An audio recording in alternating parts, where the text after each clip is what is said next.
오늘 우리가 함께 나누실 말씀은 요한복음 2장 1절에서 11절까지입니다. 요한복음 2장 1절에서 11절까지 함께 말씀을 나누도록 하겠습니다.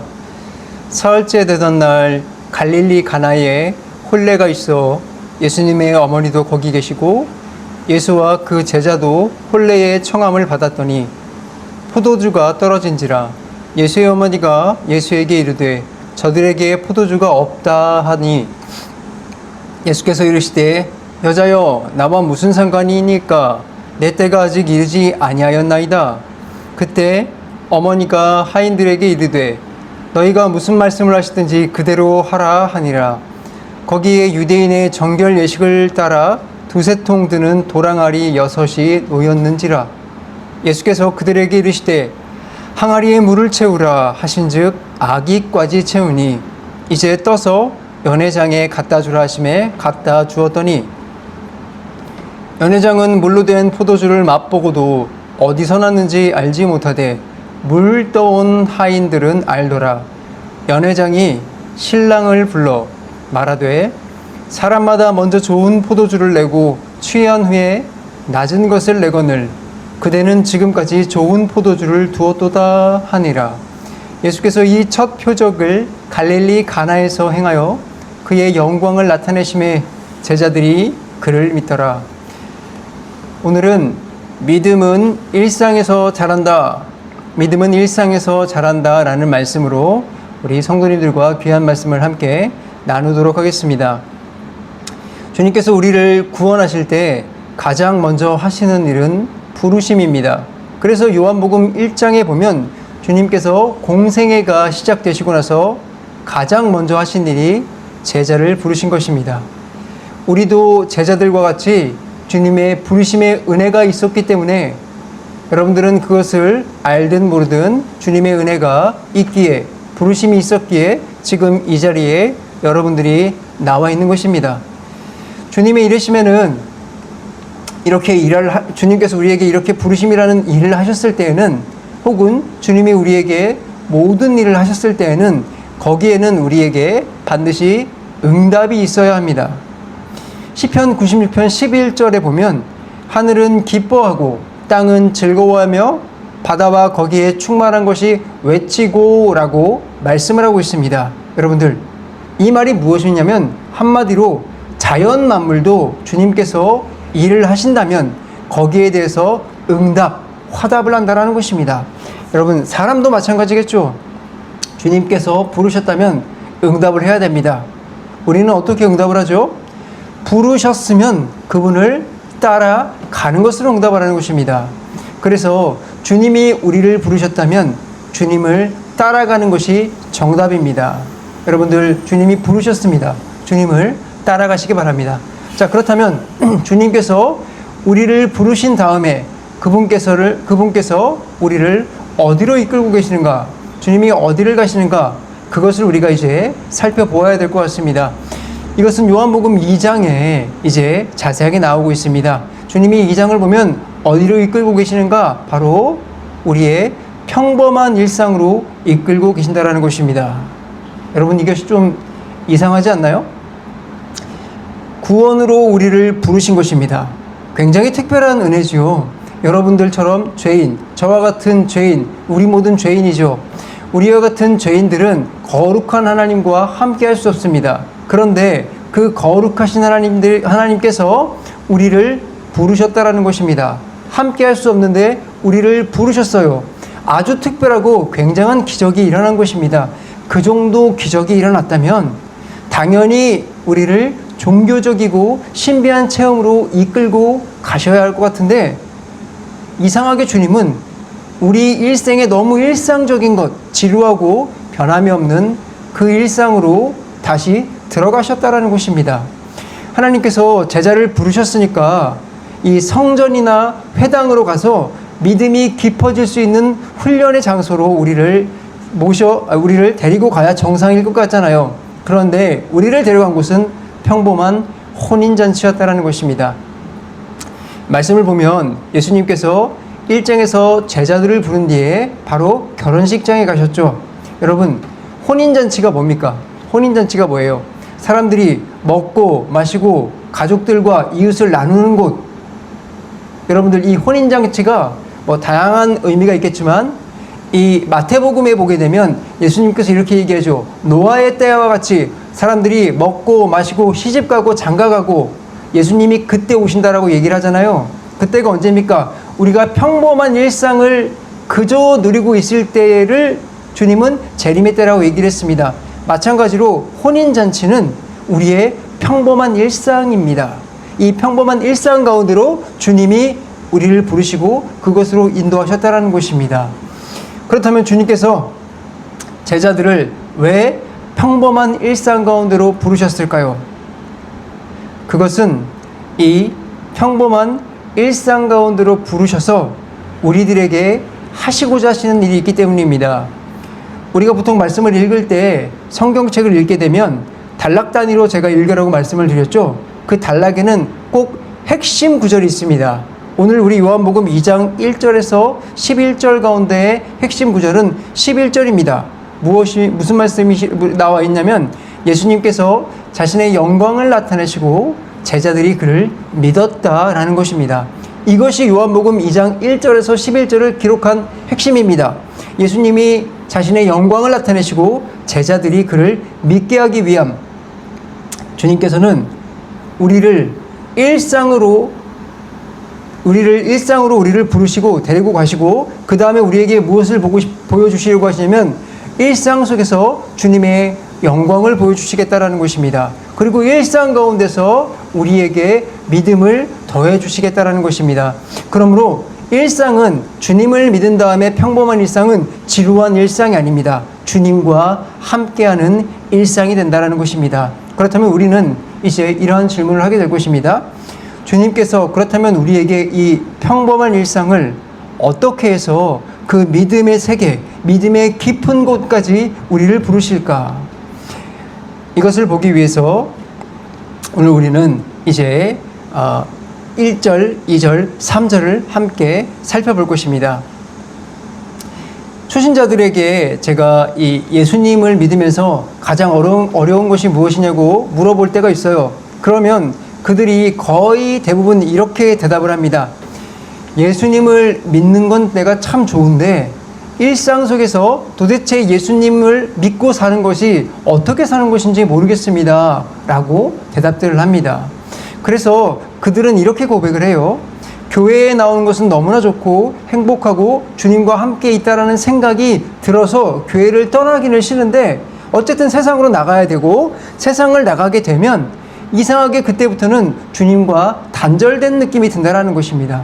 주님과 도대체 어떻게 해야 주님과 함께 믿음으로 살아가는지 모르겠다라는 것입니다. 그러니까 교회에서는 주님과 함께 사는 것이 느껴지는데, 체험이 되는데 직장과 사회 속으로만 들어가면 주님이 온데간데 없다라는 것입니다. 여러분도 혹시 그러십니까? 저는 이 문제가 결코 초신자만의 문제라고 생각하지는 않습니다. 아마도 오랫동안 신앙생활을 해오신 분들도 똑같은 고민을 하시는 분들이 있을 것이라고 생각합니다. 그저 답을 찾지 못해서 그저 그것을 포기하고 원래 그런 거구나라고 생각하는 분들이 있을 것 같다라는 것입니다. 자, 당연한 말이지만 그리스도인의 올바른 삶은 교회에서나 세상에서나 똑같이 주님을 믿고 살아가야 됩니다.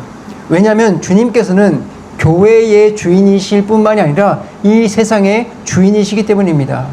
주님은 교회에서만 계신 것뿐만이 아니라 우리의 일상 속에서도 계시기 때문입니다. 특별히 주님은 우리를 부르신 다음에 우리를 일상 가운데로 함께 나아가 주신 분이시기 때문입니다. 주님은 우리의 일상 가운데 함께 하시는 것입니다. 본문 1절과 2절을 함께 보겠습니다. 1절, 사흘째 되던 날 갈릴리 가나에 혼례가 있어 예수의 어머니도 거기에 계시고 예수와 그 제자들도 혼례의 청함을 받았더니, 지금 주님은 가나의 한 혼인잔치에 가셨습니다. 예수님의 어머니도 그곳에 계셨고요. 예수님도 그곳에 초대를 받았습니다. 그런데 요한이 기록하기를 이 혼인잔치에 예수님만 초대받았다고 기록이 되어 있지 않죠. 예수님의 제자들도 함께 초대받았다고 합니다. 그러니까 예수님께서는 혼자 자신의 개인 일정으로 혼인잔치에 가신 것이 아니라 제자를 부르신 다음에 제자들과 함께 공식적인 사역으로 그 혼인잔치에 가셨다라는 것입니다. 여기서 중요한 것은 예수님께서 제자들을 부르신 뒤에 그들과 함께 어디로 갔느냐, 이것을 우리는 봐야 된다는 것입니다. 주님은 제자들을 부르시고 곧바로 일상과 단절된 어떤 종교적인 훈련장으로 가신 것이 아니고요.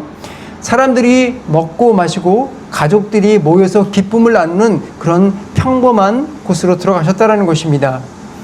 여러분, 이것은 믿음이라는 것이 특정한 어떤 장소나 특정한 어떤 훈련을 통해서만 자라는 것이 아니라 우리가 살아가는 일상적인 장소에서 자란다라는 것을 보여주고 있습니다.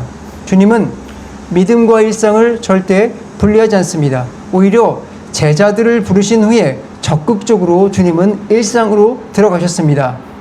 그곳에서 주님은 나를 보고 나를 배우고 나를 통해 믿음을 자라나게 하라고 오히려 권장하라고 계십니다. 여러분, 믿음으로 산다는 것은 주님이 부르셨기 때문에 세상을 등지고 사는 것이 아닙니다. 오히려 지금 주신 환경 속으로 우리는 더욱 깊이 들어가야 됩니다. 그러나 환경은 같다 하지만 우리의 삶은 주님과 함께하게 되는 것입니다. 그것이 바로 우리 그리스도인들이 살아가야 될 일상입니다. 이 사실이 중요한 이유는 우리가 교회보다 일상 속에서 더 많은 시간을 보내고 있기 때문입니다. 그렇기 때문에 주님께서는 그저 교회에만 계시거나 우리를 특별한 장소로만 부르는 것이 아니라 우리의 일상으로 함께 가신 것입니다. 일주일 동안 여러분들이 교회에 나온다라고 생각을 해보십시오. 아무리 많이 나와도 여러분들 일상 중에서 살아가는 시간보다 얼마나 길겠습니까? 우리가 더 많은 시간을 가정과 직장과 사람들의 관계 속에서 살아가는 것입니다. 그런데 그 긴 일상 속에서 주님과 함께 하신다는 사실을 알지 못한다면 우리의 믿음은 교회 안에서만 힘을 내는 것밖에 되지 않습니다. 주일에는 주님을 여러분들이 강하게 믿고 주님 덕에 정말로 그 은혜로 살아가지만 월요일부터 토요일, 우리 여러분들의 삶의 월요일부터 토요일은 주님은 온데간데 없고 내 힘과 내 생각과 내 감정과 내 형편에 따라서 살아가게 된다는 것입니다. 한마디로 우리의 신앙과 삶이 분리돼서 사는 것이죠. 하지만 여러분들 잊지 마셔야 됩니다. 주님은 우리를 부르신 다음에 우리를 일상으로 초대하셨다는 것입니다. 그분은 우리를 교회에서만 만나주는 것이 아니라 우리의 실제 삶에서도 만나주시는 것입니다. 아까 말씀드렸죠. 초신자들은 여기에 대해서 굉장하게 힘들어하고 있다. 일상 속에서 주님이 저와 함께 하지 않는 것 같아요. 여러분, 아닙니다. 먼저 우리는 생각을 바꿔야 됩니다. 아닙니다.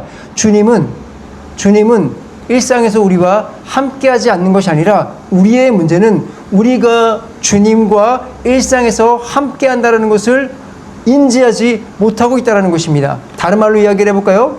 주님이 우리와 일상 속에서 함께하고 있다는 것을 믿지 못하는 데에서 출발한다는 것입니다. 여러분, 기억하십시오. 말씀은 우리에게 이야기를 하고 있습니다. 주님은 우리를 일상으로 부르셨다. 주님은 우리에게 믿음의 훈련을 하시기 위해서 우리의 일상 가운데 오셨다. 여러분들, 그러므로 주님은 여러분들과 일상 가운데 함께 계십니다. 함께 계십니다. 자, 근데 우리는 그러면 주님이 왜 나와 일상 가운데 함께하고 있는 것을 모르느냐? 그것을 알아야 됩니다. 우리가 주님과 함께 하고 있다는 것을 모르는 이유는 우리가 주님을 인격이라는 것을 모르기 때문입니다. 여러분, 인격이 뭐죠? 생각하고 함께 대화를 나누고 우리와 함께 공유를 하는 게 인격입니다. 그렇죠? 생각하고 감정을 나누고 함께 살아갈 수 있는 것이 인격이라는 것입니다. 그렇다면 우리는 주님을 바라볼 때 인격으로 바라봐야 된다는 것입니다. 단지 주님이 내 옆에 있다는 것을 신학적인 혹은 학문적인 개념으로 받아들이는 것이 아니라 정말로 내 옆에 사람이 있다라고 생각을 해야 돼요. 그렇다면 우리 일상에서 자연스럽게 어떻게 이렇게 할 수 있어요? 여러분들 집에 가족들이 있잖아요.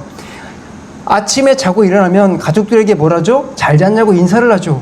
근데 여러분들은 예수님이 인격이신데, 여러분들과 함께하고 계신데, 아침에 일어나면 주님께 잘 잤냐고 인사를 합니까? 정말 주님께 말을 겁니까? 정말 주님께 말을 듣습니까? 아무것도 하지 않지 않습니까? 여러분들, 주님이 여러분들과 인격으로 함께하고 있습니다. 눈에 보이지 않더라도 함께하고 있다는 사실을 아셔야 된다는 것입니다. 그래서 여러분들이 주님을 인격으로 인지하기 위해서 가장 먼저 해야 될 것이 무엇이냐면 주님께 일어나서 인사를 하십시오. 정말로 안녕히 주무셨습니까? 이렇게 해도 좋고요. 어떤 형태로도 좋습니다. 인사를 하셔야 됩니다. 그리고 여러분들, 인사라는 말을 제가 썼지만 기도를 하셨으면 좋겠습니다. 어렵게 기도하지 마시고요. 정말로 대화로, 눈을 떠도 좋으니까 대화로 주님과 말을 하십시오. 기도라는 말이 좀 어려우면 대화를 하셨으면 좋겠습니다. 주님과 여러 가지 이야기를 하시라는 것입니다. 또한 주님께서 우리에게는 어떻게 말씀하십니까? 물론 음성으로도 대화를 하시기도 하시지만 주로 말씀으로 이야기를 하지 않습니까? 말씀을 보십시오. 주님이 오늘 나에게 무슨 말씀을 하시는가, 그것을 들으셔야 된다는 것입니다. 그러므로 기도와 말씀이 우리 생활에 주어져 있지 않다면 여러분들은 주님과 함께 동행한다는 것을 알 수가 없는 것입니다. 여러분들 생활에 기도와 말씀이 얼마나 깊이 깔려 있습니까? 이것이 없다면 주님을 알 수가 없습니다. 주님과 함께 동행한다는 것을 알 수가 없습니다. 여러분들, 주님은 여러분들 일상과 함께 하십니다. 여러분들이 기도를 한다면, 여러분들이 말씀을 본다면 그것을 볼 수 있게 될 것입니다. 그러므로 여러분들, 기도와 말씀을 하시기 바랍니다. 특별히 이것은 종교적인 의무가 아닙니다.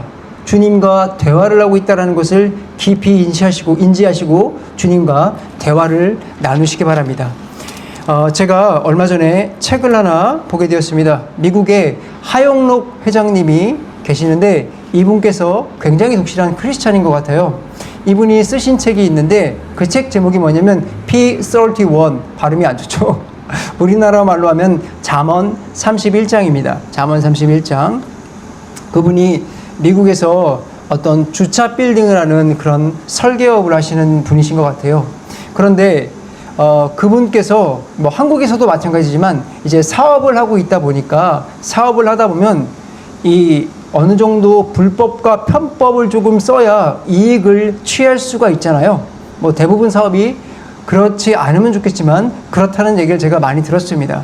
그렇기 때문에 불법과 편법을 좀 사용을 해서 이익을 취해야 사업이 잘 된다는 것을 이분도 잘 알고 있었습니다. 그런데 이분이 누구라고 말씀드렸죠? 독실한 크리스찬. 그래서 그분은 항상 주님이 나의 일상에 함께 계신다는 것을 믿었기 때문에 그분은 이 세상의 방법, 세상의 소리에 귀를 기울이지 않고요, 주님의 방식을 따라 걸었습니다.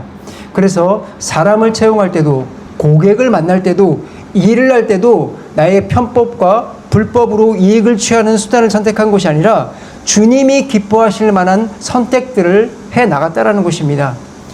그렇게 사업을 해 나가다 보니까 사업이 굉장히 어려워졌대요. 힘들었다고 합니다. 잘 되지가 않았다고 합니다. 하지만 끝까지 주님을 믿고 잠언 말씀을 따라서 사업을 했대요. 그랬더니 그분이 나중에 어떻게 되었느냐면 굉장히 인정받는 사업가, 미국에서 그 분야에서는 정말로 인정받는 사업가가 되었다는 것입니다. 여러분, 제가 지금 여러분들에게 성공 이야기를 하고 싶어서 이 얘기를 드리는 것이 아니라, 신앙생활이라는 것은 교회에만 머무는 것이 아니라 우리의 일상에도 똑같이 이렇게 주님과 함께 가야 된다는 것을 말씀드리는 것입니다. 여러분, 교회 안에서 주님을 찾으셨다면 교회에 나와서도 주님을 똑같이 찾으시는 여러분들이 되시길 바랍니다. 여러분들에게 물어보겠습니다. 우리의 일상은 어떻습니까? 주일에 주님을 만나고 평일에는 주님과 헤어져서 지내고 있지 않습니까?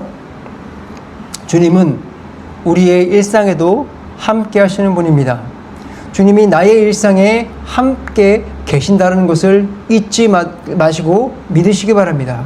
그리고 오늘부터 여러분들, 이건 좀 의지적으로 제가 했으면 좋겠는데 의식하며 살아갔으면 좋겠습니다. 아침에 일어나서 주님께 가벼운 인사로 한번 시작을 해보십시오. 주님께 순간순간 생각날 때마다 말을 걸어 보십시오. 꼭 기도가 아니어도 좋습니다. 기도가 너무 어렵다면 5분만 해도 좋습니다. 하지만 주님과 대화를 한번 해보시기 바랍니다. 예배와 기도는 여러분들 형식이 아닙니다. 뭐가 포인트라고 했죠? 인격적인 만남이 중요한 것입니다. 그러므로 여러분들의 삶에서 인격적인 만남, 주님과의 만남을 이루어 나가 보시기 바랍니다.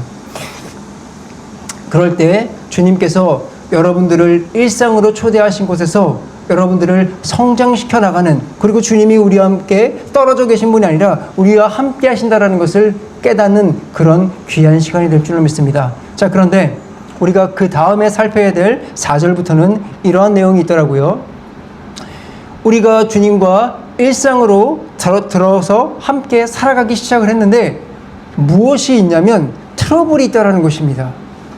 아니, 내가 예수님을 만나고 예수님이랑 함께 살아가는데도 불구하고 우리 인생에 문제가 생긴다는 것입니다. 여러분, 이 말이 여러분들 잘 받아지십니까?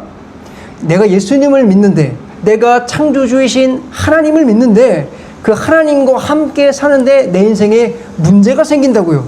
여러분, 이게 여러분들에게 받아지시냐는 겁니다.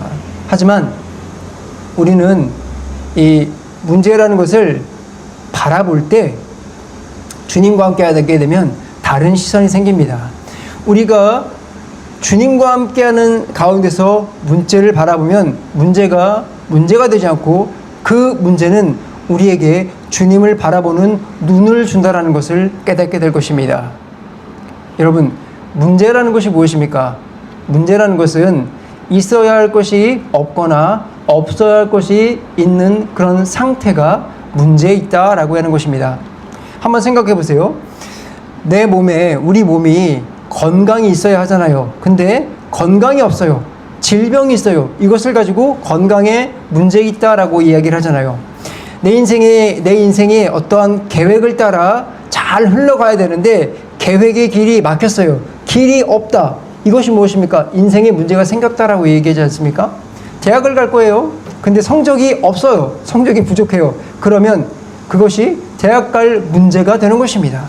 마찬가지로 있어야 할 것이 있거나 없어야 할 것이 있는 상태가 바로 문제라는 것입니다. 자, 그래서 우리는 인생을 살 때 문제 만나는 것을 참 두려워합니다. 저를 포함해서 누가 문제 만나는 것을 좋아하겠습니까? 저 역시도 문제 만나는 것이 그렇게 즐겁진 않습니다.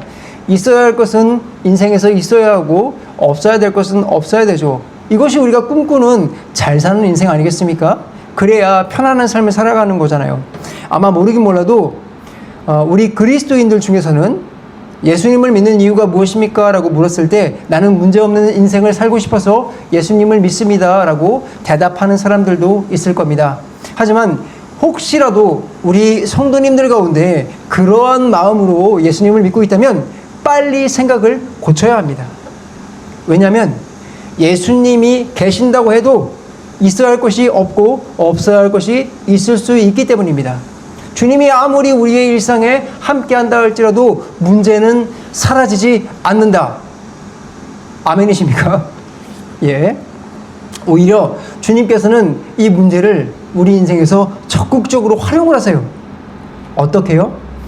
이 문제를 통해서 우리에게 어떠한 일을 일으키시냐면 나 자신만을 바라보던 나의 시선을 돌려서 그 문제를 통해서요 주님을 바라볼 수 있도록 해주십니다. 한마디로 우리의 시선을 옮겨서 주님을 바라봄을 통해서 우리에게 주님을 향한 구원의 믿음을 더욱더 깊게 해주시는 도구로 사용한다는 것입니다. 여러분, 왜 그렇게 되죠? 왜 하필 문제를 하나님께서 사용하셔서 그렇게 우리에게 일을 이루시는 거죠? 생각해보면 너무나 당연한 겁니다. 우리를 한번 생각해 보세요. 우리는 날 때부터 죄인이죠. 그래서 우리 인생에 문제가 생기지 않으면 평생 자기만 바라보고 살아갑니다.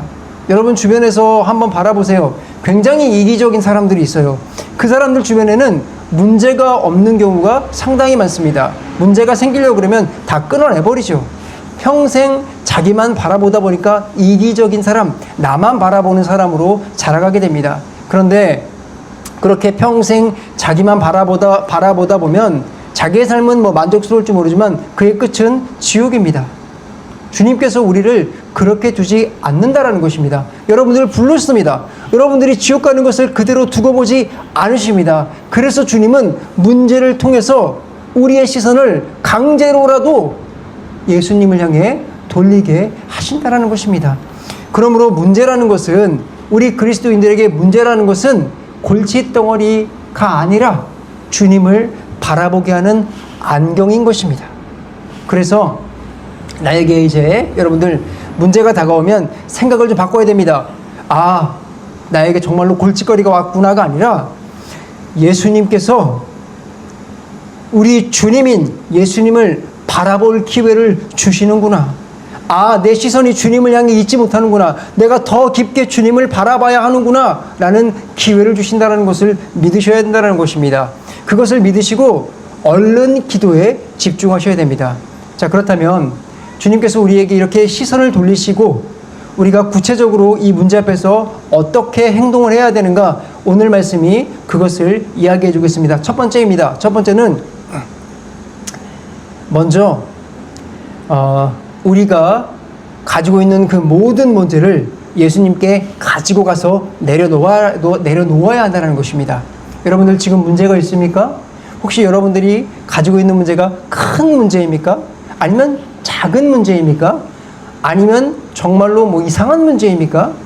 어떤 문제가 되었던 주님께 내려놓으십시오. 아까 제가 주님께 인격적으로 대화하라고 말씀드렸죠.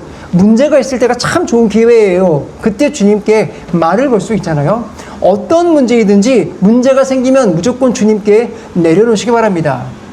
제가 과거에 그 학생 때요, 그 학교를 가는데 교과서를 하나 못 찾았던 적이 있습니다. 그런데 굉장히 작은 문제죠. 그런데 제가 주님께 기도를 했습니다. 그랬더니 교과서가 나왔어요. 정말 신기할 정도로. 아까도 제가 수십 번 찾아봤는데 안 보였는데 기도를 했더니 그게 보였다라는 겁니다. 작은 문제라도 주님은 우리가 주님께 시선을 들고 돌리길 바란다라는 것입니다. 그래서 주님께서 우리에게 문제를 주시는 것입니다. 자, 3절을 보겠습니다. 포도주가 떨어진지라 예수의 어머니가 예수님에게 이르되 저들에게 포도주가 없다 하니. 여러분, 지금 혼인잔치에 포도주가 떨어졌습니다. 있어야 할 것이 없는 상황이 된 거죠. 잔치에 문제가 발생했습니다.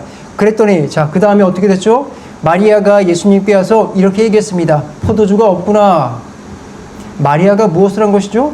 마리아는 문제를 들고 예수님께 나아간 것입니다. 여러분, 이것이 우리가 취해야 될 자세입니다. 그리스도인들은 문제가 생기면 주님께 무조건 가지고 달려나가야 됩니다. 문제가 생기면 머리를 쥐어뜯고 정말로 어떻게 해야 되나 골똘히 헤매야 되는 것은 세상 사람들이 하는 방법입니다.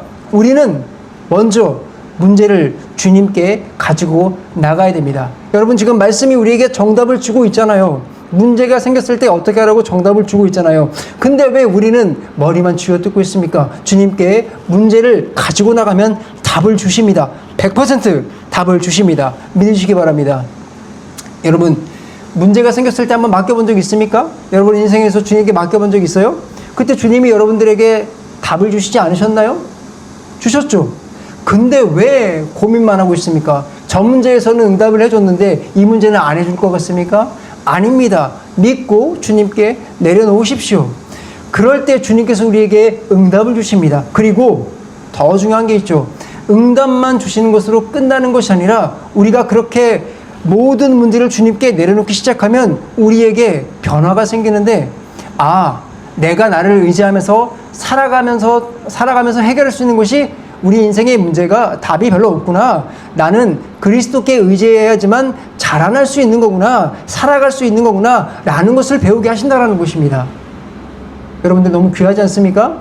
문제에 답도 없고 여러분들이 그리스도인으로 성숙하게 자라나게 하는 것이 문제라는 것입니다. 그러니 여러분들 문제를 가지고 주님께 나아가시기 바랍니다. 여러분들이 주님께 이 문제를 가지고 나아갈 때 여러분들이 살아날 수 있는 기회, 믿음이 깊어질 수 있는 기회입니다. 자, 그런데 한 가지 기억하셔야 될 것이 있습니다. 여러분들이 문제를 가지고 나아갈 때 주님은 100% 응답을 주십니다. 그런데 주님께서 우리에게 응답을 주실 때 우리가 꼭 원하는 대로만 주는 것은 아니라는 것을 기억하셔야 됩니다. 4절을 보겠습니다. 예수님께서 이르시되 여자여 나와 무슨 상관이 있나이까 내 때가 아직 이르지 아니하였나이다. 여러분, 마리아가 주님께 문제를 간청했죠. 거기에 대한 대답이 지금 이 말입니다. 이해가 되시나요, 여러분들? 이 말이 참 이해하기 어려운 말입니다. 어찌 보면 예수님 어머니잖아요. 불효를 하는 것 같기도 하고 동문서답을 하는 것 같기도 합니다. 하지만 확실한 것은 마리아가 원했던 대답을 주님이 주신 것이 아니라는 것입니다. 자, 이것을 우리에게 기록한 이유는 바로 이것입니다. 이 응답을 통해서 예수님이 어떤 분이신가를 우리에게 알려주고 있다는 것입니다. 예수님이 어떤 분이십니까? 예수님은 우리의 응답에 대답을 주시는 하나님이시라는 것입니다.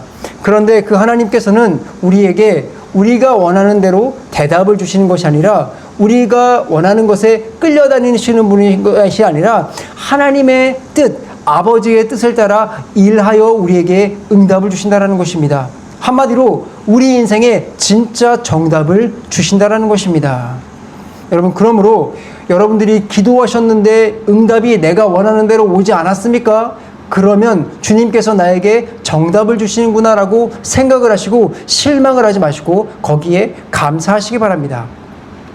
제가요, 책을 참 좋아합니다. 그래서 저희 집에 책이 참 많아요. 참 많습니다. 한번 버렸는데도 지금도 많이 있습니다. 책이 많은 건 좋은 것 같습니다. 책이 많은 건 참 좋아요. 집에서 보기도 좋고요. 그러나 여러분들, 책이 많다고 해서, 책이 좋다고 해서 전부 다 양서는 아닙니다. 불필요한 책도 있고요. 별로 가치가 없는 책도 있습니다. 제가 그 책을 살 때 이 책은 좀 불필요하겠는데 근데 내가 이 사람 적선하자 하는 마음으로 책을 샀겠습니까? 아니죠. 제가 그 책을 살 때는 전부 다 나에게 좋은 책이요 양서라고 생각을 해서 책을 산 것입니다.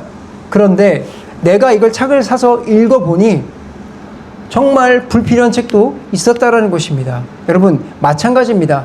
내가 내 자신을 의지해 나갈 때는 내가 정답이라고 생각했던 것이 정말 옳은 것인지 알았지만 사실은 그것이 별로 쓸모없는 것일 수도 있다는 것입니다. 그렇기 때문에 주님께 우리가 구하게 되면 주시는 답이 우리가 원하는 것을 주시는 것이 아니라 주님께서 주시는 정답을 주시는 것입니다. 그러므로 주님께 기도를 하시고 주님께서 여러분들에게 응답을 하실 때 여러분들이 보여야 될 반응은 주님, 정답을 주신 은혜에 감사합니다. 제가 구하는 답보다 주님의 뜻이 옳습니다. 이렇게 인정하는 모습, 감사하는 모습이 필요한 것입니다. 그것의 고백이 어떤 것입니까? 5절에 마리아가 하는 고백입니다. 너희에게 무슨 말씀을 하시든지 그대로 하라. 주님의 응답 앞에서 우리가 해야 할 일은 감사와 더불어 그것을 그대로 따르는 것입니다. 믿음은 내가 원하는 답을 얻을 때만 여러분들 잘하는 것이 아니라 내 답을 내려놓고 주님의 때가 올 때, 주님의 뜻이 올 때 그것을 믿고 아멘하며 그것에 감사하고 따를 때 깊어진다라는 것입니다. 그러니 이제 우리가 주님의 뜻과 때를 따르시기 바랍니다. 그것을 뭐라고 부릅니까? 순종이라고 부르지요. 6절과 8절을 보겠습니다. 예수님께서 하인들에게 뭐라고 이제 말씀하시는지 보겠습니다. 항아리를 채우라. 우리가 해야 될 일은 무엇입니까? 순종하는 것입니다. 물에 항아리를 채우십시오. 또 주님이 뭐라고 말씀하십니까? 이제 떠서 연회장에게 갖다 줘라. 우리가 해야 할 것은 무엇이죠? 순종이지요. 연회장에 떠서 갖다 주면 되는 것입니다. 주님의 응답을 믿고 따랐더니 무슨 일이 일어났습니까? 손을 씻어야 될 물이 최고급 포도주가 되었습니다. 제가 술을 마시는 건 아니지만 아마도 역사상 이 포도주가 가장 맛있었을 것이라고 추측이 됩니다. 주님의 말씀에 순종한다는 것은 바로 이것입니다. 주님의 응답은 우리가 이해하지 못해도 정답입니다. 여러분들, 주님께서 여러분들에게 응답을 주실 때 이해하지 못한 말씀으로 응답을 받은 적이 있습니까? 용서가 정말로 하기 싫은데 용서하라고 응답을 하실 때가 있습니까? 내가 잘못한 것 하나도 없는 것 같은데 먼저 사과하라고 응답을 주신 적이 있습니까? 손해를 정말 크게 봐야 될 것 같은데 정직하라고 응답을 주신 적이 있습니까? 당장 뛰어가야 모든 일을 해결할 것 같은데 하나님이 가만히 있으라고 응답을 주신 적이 있습니까? 정말 순종하기 싫은 어떠한 것을 주시는데 주님의 말씀에 순종하라고 하신 적이 있습니까? 여러분들 순종하십시오. 우리가 아무리 머리를 굴려도 우리는 요나의 고래 뱃속밖에 얻을 수 없는 것입니다. 아무리 머리를 굴려도 주님의 말씀보다 나은 답은 없습니다. 이해되지 않아도 주님의 말씀이 옳다고 믿고 순종하시는 여러분들이 되시기 바랍니다. 하인들은 그래서 말씀을 따라 물을 채웠습니다. 그리고 말씀대로 연회장에 가지고 왔습니다. 그들이 한 것은 그게 전부였죠. 그리고 나자 주께서 보이신 것은 물이 변하여 포도주가 되게 했다라는 것입니다. 하인들은 물을 떠갔을 뿐이고 물을 바꾸신 분은 주님이십니다. 여러분들은 물을 포도주로 바꿀 수 없습니다. 여러분들은 순종하시면 되는 것입니다. 그러므로 기억하십시오. 믿음의 일상은 문제를 주님께 맡기고 내 답보다 주님의 뜻과 때가 옳다고 믿으며 말씀하신 그대로 순종하며 살아가야 하는 장소이신 것입니다. 그렇게 우리가 믿음의 일상의 문제를 지나면 여러분들은 더욱더 성숙한 그리스도인들이 될 것입니다. 요즘에 많은 그리스도인들이 성숙하지 못하지요. 지금 말씀드린 일상에서의 주님, 문제를 대할 때의 우리의 모습, 이 부분들이 주님과 상반되게 걸어가기 때문에 그렇습니다. 여러분들 그러므로 오늘 말씀을 깊이 새겨드리시기 바랍니다. 우리가 할 일은 주님께 맡기고 말씀에 순종하는 것입니다. 하지만 변화를 일으키시고 그 일을 통해서 누구신지 자신을 보이시는 분은 주님이십니다. 자, 이제 마지막으로 하인들이 순종한 그 자리에서 예수님이 우리에게 무엇을 나타내시고자 하셨는가, 무엇을 나타내셨는가, 그것을 살펴보며 오늘 말씀을 마무리하려고 합니다. 주님은 우리에게 일상 속에 거하시고 또한 문제 가운데 거하시면서 자신이 그 모든 것에 답을 주시면서 우리에게 주님의 영광을 보여주었다라는 것입니다. 여러분 기억하십시오. 우리가 평소에 주님과 함께 동행하지 못하는 것 같은 것은, 우리가 주님을 믿지 못하는 것은 주님의 영광을 보지 못하기 때문입니다. 믿는 사람들, 여러분들 깊이 믿는 사람들은 주님의 영광을 보는 사람들이에요. 보고 살아가는 사람들이에요. 그 차이가 있는 것입니다. 그렇기 때문에 여러분들 믿음은 최면으로 나가는 것이 아니라 그것을 믿고 그 영광을 보는 사람들이 살아가는 삶입니다. 그것을 보겠습니다. 9절부터 11절입니다. 연회장은 이제 좋은 포도주를 맛을 보았습니다. 그런데 그것이 어디에서 났는지 모르지요. 반면 물 떠온 하인들은 알고 있었습니다. 조금 전까지만 해도 손 씻는 물, 그 정결례의 물이라는 것을 그들은 알고 있었습니다. 그렇다면 제자들은 무엇을 보았을까요? 11절입니다. 예수님께서 이 첫 표적을 갈릴리 가나에서 행하여 그의 영광을 나타내심에 제자들이 그를 믿더라. 제자들은 예수님의 영광을 보았다라는 것입니다. 연회장은 좋은 포도주 맛을 보았지만 제자들은 그것보다 더 귀한 것을 보았죠. 예수님이 누구신지 볼 수 있게 됐다는 것입니다. 여러분, 이 차이가 너무나 중요합니다. 이 차이가 우리가 승리하는 삶으로 그리스도인이 되느냐 못 되느냐를 판가름하는 것입니다. 문제가 해결된 것은 참으로 감사한 일이죠. 그러나 우리 신앙인의 목적은 문제 해결을 받는 것에 있는 것이 아니라 주님의 영광을 보는 것에 있는 것이요, 그 주님의 영광을 보고 믿는 것에 있는 것입니다.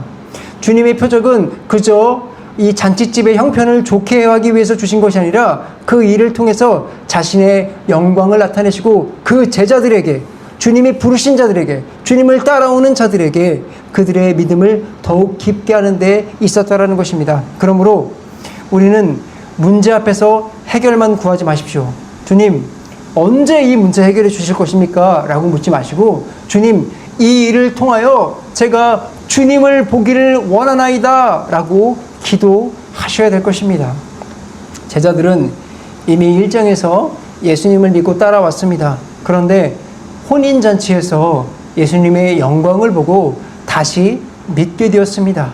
더 깊게 믿게 된 것입니다. 주님은 그저 특별한 우리를 구원하는 순간에만 믿음을 주신 것이 아니라 우리 일상 가운데서도 우리와 함께 하시는구나, 주님이 우리에게 영광을 보이시는구나 라는 그 깊은 믿음으로 나아갈 수 있었다는 것입니다. 기억하십시오. 여러분, 어떤 사람들은 믿음은 한 번 믿고 끝나는 것입니다, 그 이후로는 막 살아도 됩니다 라고 얘기를 하지만 그렇지 않습니다. 믿음은 한 번 믿고 끝나는 것이 아니라 시작입니다. 믿음은 이제 시작된 것을 통해서 계속 믿음을 응답하여 나아가면서 자라나가야 되는 것입니다. 주님이 일상에서 행하시는 일을 보고 그분이 누구신지 알아야 되고, 그러면 우리가 믿음이 깊어지고 자라가는 것입니다. 그러므로 기억하십시오. 일상의 문제에서 우리가 받는 가장 큰 은혜는 문제 해결만이 아니라 그 문제 뒤에 계신 주님을 더 깊이 아는 것입니다. 믿음은 일상에서 자랍니다. 주님이 함께 하시는 일상에서 문제를 주님께 맡기고 말씀에 순종하고 그분의 영광을 바라볼 때 우리의 믿음이 더욱 깊어질 것입니다. 이제 말씀을 마무리하겠습니다. 가나의 혼인잔치의 마지막 장면에서 제자들은 좋은 포도주보다 더 귀한 것을 보았습니다. 예수님의 영광을 본 것입니다. 믿음은 주님의 영광을 볼 때 깊어지는 것입니다. 주님은 그 영광을 신비하고 특별한 곳에서만 보이는 분이 아니십니다. 우리의 평범한 일상에서 보입니다. 그렇기 때문에 우리에게 더 귀하죠. 그러므로 일상에서 주님이 나와 함께 하신다는 것을 믿으십시오. 의식하시길 바랍니다. 특별히 오늘 여러분들 그런 일상 가운데 문제가 있는 분들이 계십니까? 여러분들의 포도주가 떨어진 것은 무엇입니까? 건강입니까? 가정입니까? 물질입니까? 관계입니까? 혹시 앞이 보이지 않는 미래입니까? 그 문제를 내 힘으로 머리를 감싸주고 있지 마십시오. 주님께 내어 맡기십시오. 그럴 때 주님께서 여러분들에게 정답을 주실 것입니다. 그리고 주신 그 정답에 순종하십시오. 그때 여러분들은 주님께서 일하시는 것을 보고 주님의 영광을 보며 정말 여러분들이 믿음으로 걸어가는 그리스도인들, 진정한 성숙한 그리스도인들이 될 수 있을 것입니다. 기억하십시오. 믿음은 특별히 한순간에만 자라는 것이 아닙니다. 주님과 동행하며 그 말씀에 순종하는 일상 가운데 자라는 것입니다. 오늘 말씀을 통하여 우리 사랑하는 복음의 교회 성도님들께서 정말로 일상 가운데서 주님과 함께 하시고 문제 가운데도 주님께 의지하고 순종하고 성장하는 그런 귀한 우리 모든 복음의 교회 성도님들이 되실 것이라고 믿고 이제 다 같이 기도하시겠습니다. 기도하겠습니다.